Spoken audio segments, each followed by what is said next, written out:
मुक्ता राजा जो मंच पर है, उनका भी मैं यहाँ पर महिलाओं के बीच में स्वागत करती हूँ। मैं बहनों को ये बताना चाहती हूँ कि इस पर सांसद भी है, विधायक भी है, सारी महिलाएं और मैं 2 मिनट मिले बस, तो ये नहीं उठ जाएंगी। अरे रोको इनको। पूरे उत्तर प्रदेश से कम से कम 4 या 5 बहनें उनके साथ उनके आवास में लंच में डिनर में जो भी उन्होंने बोला है कि मैं महिलाओं के साथ लंच करूंगा, सेल्फी लूंगा, जो कि नंबर 1 पर चलेगी। जैसे रीना चौरस क्या है, उन्होंने अकेले ही इतना कर दिया तो उनका फोटो आया और फिर उसके बाद में दोबारा टाइम बताया कि उत्तर प्रदेश में जो लोकसभा 20,000 का लक्ष्य क्रॉस कर देगी उसके साथ भी मोदी जी सेल्फी खिंचवाएंगे। अब ये नहीं पता सांसद जी के साथ खिंचवाएंगे तो इस मंच से मुझे घोषणा करने में अत्यंत खुशी हो रही है कि उत्तर प्रदेश में अगर कोई लोकसभा पैनल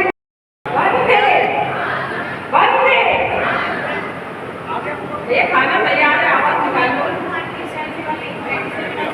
आप बताइए। विधायिका जी, हमारी शहर विधायक सम्मानीय भाभी का स्वागत के मैं विशंजा देवी को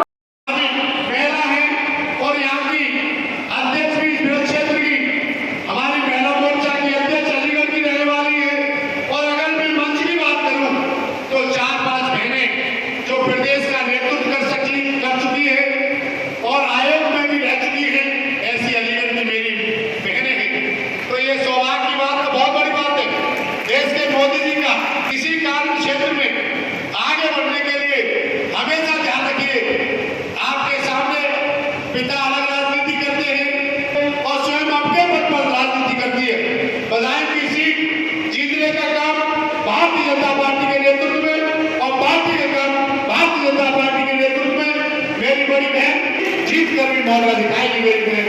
यही होता है मातृशक्ति कैसे आगे बढ़े। तो आने वाला समय जो होगा, अगर 100 सांसद जीत के आएंगे तो उसमें 33 बहनें जीत कर आएंगी। ये बहुत बड़ी बात है। आज मैं अलीगढ़ की इस भूमि पर अपनी बहन का संविद्या मौर्य जी का और सब समस्त मंच का अपनी वाणी को विराम देता हूँ। जय हिंद, जय भारत, धन्यवाद।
मेरा बहनों को बहुत बहुत धन्यवाद। और जो बहन मधुरका राघव जी ने कहा है प्रधानमंत्री जी के साथ सेल्फी करवाने का मेरा दायित्व है, वो कराऊंगा मैं 100%।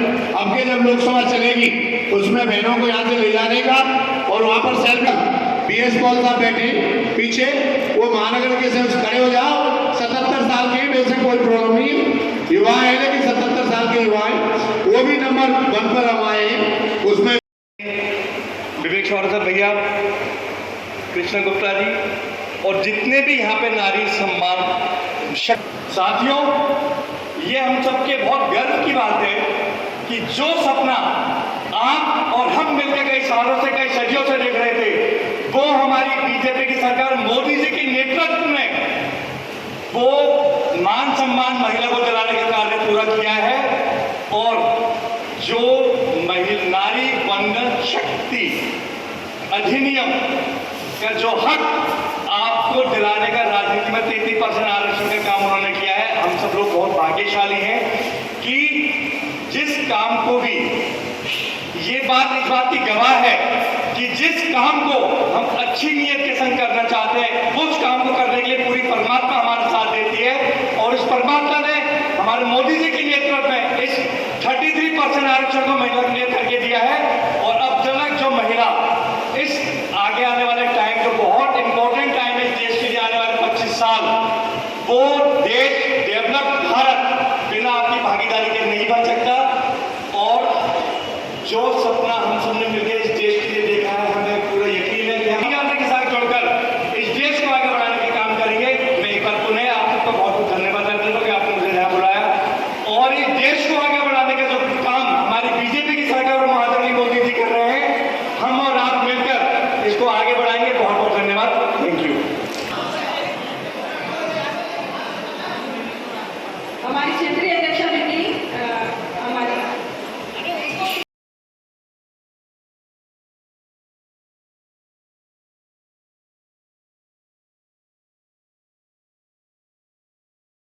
विषय है जो 27 साल के बाद हमें मिला है।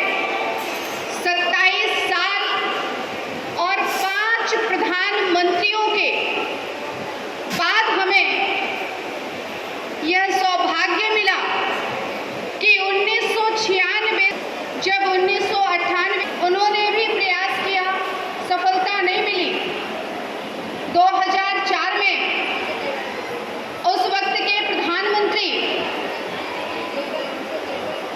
मनमोहन सिंह जी ने भी प्रयास किया, लेकिन सफलता इसलिए नहीं मिली क्योंकि आदरणीय अटल बिहारी का टूटे मन से कोई खड़ा नहीं होता। उनके मन में 2004 और 2014 में 2010 में वो बिल ला करके सम्मान देने की बात तो किए, लेकिन पूरा मन, पूरा विचार उनका महिलाओं के हित के लिए नहीं था। उनका हित अगर उन्हें कहीं दिखाई दे रहा था तो वो दिखाई दे रहा था हमारी कुर्सी कैसे सुरक्षित रहेगी। इसीलिए जब उनके सहयोगियों ने विरोध किया महिला आरक्षण का, तो वो उस पर बैक हो गए और जो हमें पहले मिल जाना चाहिए था उससे हम वंचित रह गए। और जब हमारी भारतीय जनता पार्टी की सरकार आती है तो कहा जाता है बीच में छोड़ जाए वो संकल्प नहीं होता, संकल्प से सिद्धि तक यदि किसी ने इस मिशन को लेकर के चलने का कार्य किया तो वो इस देश के यशस्वी प्रधानमंत्री आदरणीय नरेंद्र भाई मोदी ने किया, जिन्होंने यदि वो संकल्प लिया, घोषणा पत्र में महिला आरक्षण की बात की, तो उन्होंने उसे सिद्धि तक पहुंचाने का भी कार्य किया शासन सत्ता में रहते हुए। लेकिन भारतीय जनता पार्टी सरकारी संवैधानिक रूप से प्राप्त हुआ, लेकिन संगठनात्मक रूप से यदि हम देखें तो भारतीय जनता पार्टी में महिलाओं को हमेशा एक दर्जा मिला है, बराबरी का दर्जा मिला है। चाहे वो राष्ट्रीय संगठन की बात हो, वहाँ पर हमें महिलाओं को जगह मिली, प्रदेश संगठन की बात हो, कार्य भी भारतीय जनता पार्टी ने करने का काम किया है। और यही नहीं, अगर हम बात करें तो हम महिलाओं को संगठन में तो जगह मिली। नारी जो है शक्ति वंदन सम्मेलन का आयोजन कर रहा है, पूरे देश में चल रहा है। 2024 की तैयारियों को लेकर तैयारी शुरू कर दी है भाजपा ने। तो आज इस सम्मेलन का अलीगढ़ में क्या उद्देश्य था? अलीगढ़ का उद्देश्य है, सबको ये बताने का उद्देश्य है कि नारी किसी से कम नहीं है और मोदी जी ने पूरा समर्थन महिलाओं के लिए करा है 33% आरक्षण दे करके। और हम भी देखना चाहते हैं कि अगर हमें कोई पद चाहिए तो हमें मोदी जी कितना सपोर्ट करते हैं, क्योंकि हमें भी नेता बनना है, आगे कार्य करने हैं, समाज के हित के लिए कार्य करना है, हम भी आगे बढ़ना चाहते हैं। मोदी जी हमारे साथ हैं। जय हिंद, जय भारत।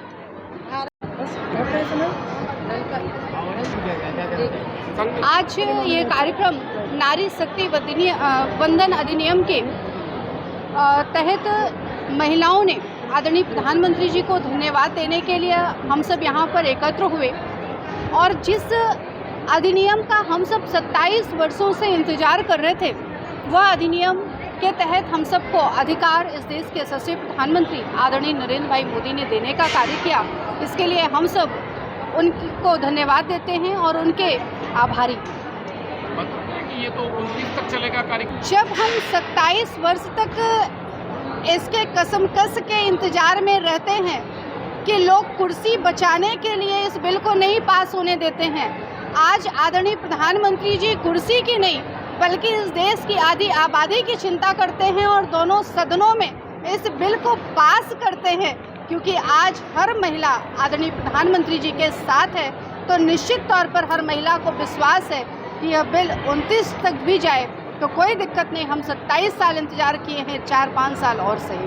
संमित्रा जी एक क्योंकि हम कार्य को कर रहे हैं, अरे क्यों नहीं राजनीति हम हो गया बंदा कार्य कर रहे हैं और कार्यों के माध्यम से जनता के बीच में जा रहे हैं और जनता का हमें सहयोग मिल रहा है, इसलिए हम आंकड़े पेश कर रहे हैं। आप संमित्रा जी जो है पिता परिवार के मुखिया हैं, इसलिए पिता सर्वोपरि हैं।